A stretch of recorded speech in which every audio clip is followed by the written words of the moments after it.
I'm Brittany. And I'm Heather. Welcome to Okayest Moms, the podcast. A place to be more than just mom. Hey, everybody. Welcome back to another mini episode of Okayest Moms, the podcast. Brittany here. And Heather. We are back with all of your Okayest Mom moments. Heather, explain what an Okayest Mom moment is. Oh my gosh, it could be so many things. So it, of course, is always those times your kids leaving you saying, what the fuck just happened? Because those happen more often than any of us are even tracking, I think.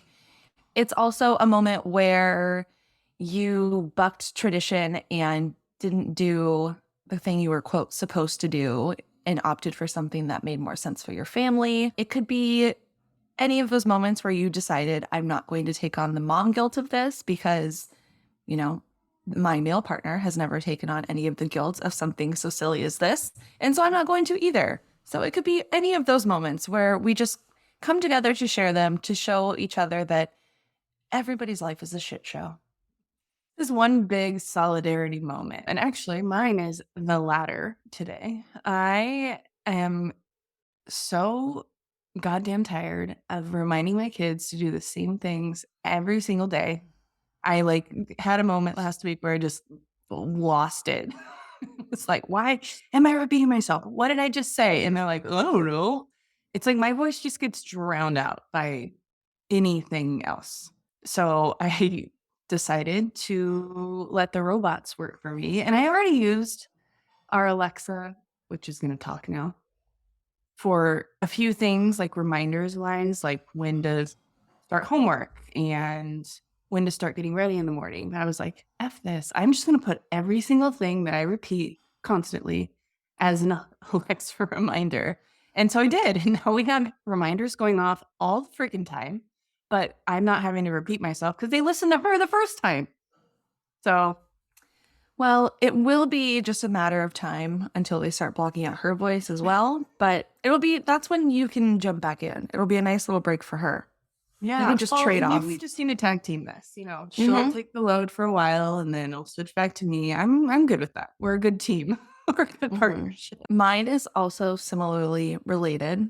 So the other day, our afternoons, now that sports and like every activity under the sun basically have all started up, I was on a Zoom call for a PTC meeting. So it was with our entire PTC board, which is actually only a few people, and the principal and vice principal, who are now actually both my bosses. So I was in a parent role at this time. So it's very muddled right now. You're crossing a lot of lines.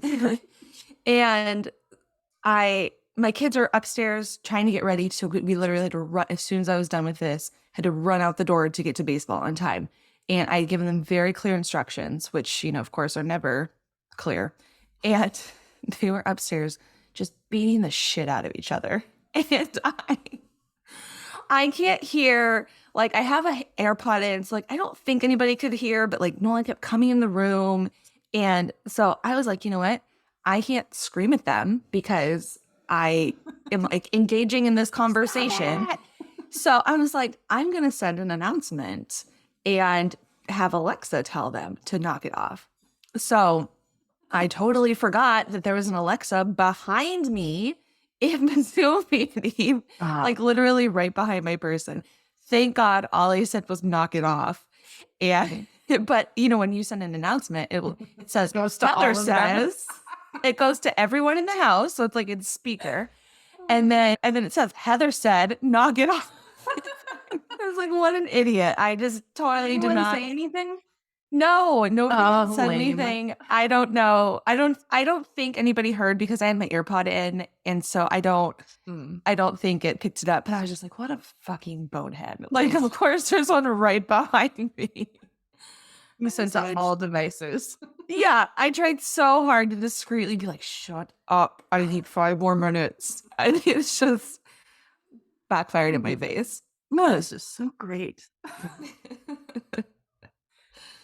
I'm like, thank God all I said was knock it off. I mean, I know they all would have laughed even no matter even if they had heard it. But it was still just like I thought it was being so sly and I'm gonna use this to do it instead for me. It's like, oh, fail.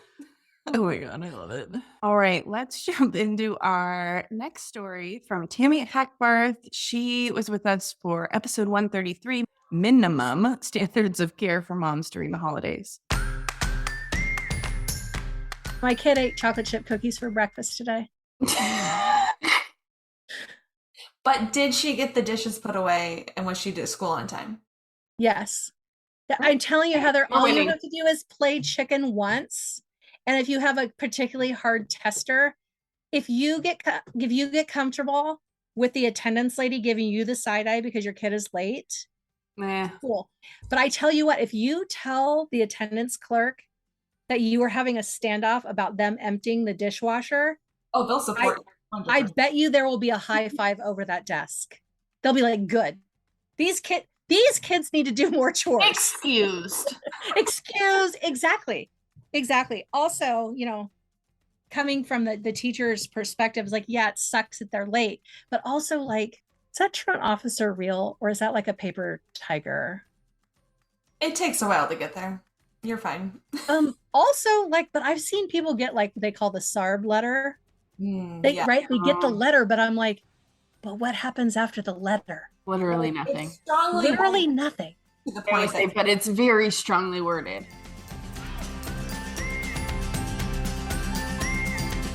this next Okayest Mom moment came from our Facebook group. So yesterday I opened a new jar of jam, made some sandwiches, and went about our day. Today I opened the pantry and realized I must have been operating in faulty autopilot because there's the jam sitting on the shelf right next to the peanut butter and bread. Okayest mom moment. I moved it to the fridge. Mom guilt. Will my kids get sick if we eat it? Pretty sure I had to throw a brand new jar of jam away because I mentally overloaded it and do dumb things. I would have just kept giving it to my kids. It's fine. I think it's fine. There's enough preservatives in that stuff. I mean, unless it's like the middle of summer and your AC goes out, like I think you're fine. Yeah. Smell it. It smells fine. It's fine. Yeah, I mean, we're talking less than 24 hours. Yeah. I've totally done I stuff am like also very flimsy on my food safety rules. Like I could not run a restaurant. that. Gross. Never eating at your house again. Fine. We've always been fine. Everything's fine. All right. Our next story is from Rebecca Plum from episode 135, Approachable Holiday Decor. Something that I do, I think this counts, but I do this every year, maybe 3 times a year. I do a personal retreat. So I've been doing this since my daughter was a baby. I do it for business, but I've also done it just for me. I book like 2 to 3 nights now somewhere where I just don't have to do anything but what I came there to do. So I have an agenda usually. Sometimes it's read a book and stay off social media. But yeah, I bring my computer, I bring the things that I never get to work on when I'm home or in the throes of a business. So it's like writing new copy for my website or new services. But I always encourage other moms, especially, do it for the things you're not getting to. Like if you want to organize your photos, like bring all of that there and do that. Whatever is going to like make you feel really great at the end of it, but you're not able to motivate / find the time to do in the day-to-day. I feel no guilt around it, but I feel a little bit of a fire because there are like things I had to put in place to be able to leave. Like it's a financial commitment, time, like someone's watching my kid. Usually my husband, but maybe it's midweek and someone has to pick her up at a different time. So it makes me feel like, okay, I'm committed to getting the thing done. I'm not just gonna be on Instagram. Okay, next up. Daughter came home from school with a new book from the book fair. I asked why she had a new book. The teacher bought it for me because we don't have any money. Teacher is unaware we spent $50 at the darn book fair last week after parent-teacher conferences. I feel this because I kept forgetting to send cash to the book fair for my kids, and I can only imagine what their teachers thought. You got to set up that e-wallet. I know, it's like one more thing, and I'm like, I don't know. I mean, the book fair is all a scam. It really is. And what are they gonna buy? A bunch of erasers? Like, Oh, man. And it's just like every book comes with slime. Like, why? right. Why? Yes, those packaged. Oh my God. All right. Well, thank you for listening. If you have an Okayest Mom moment that you want to share on the show, you can submit your own. You can go to okayestmoms.com/OMM, or you can call and leave a voicemail at 916-778-0545. We'll see you next month with another Okayest Mom moment episode. If you like what you just heard, and we hope you do, you can find more of us online at www.okayestmoms.com. We're also on all social media platforms, Pinterest, Facebook, Instagram, Twitter, at Okayest Moms Blog. Or if you want to, you can send us an email at hey@okayestmoms.com.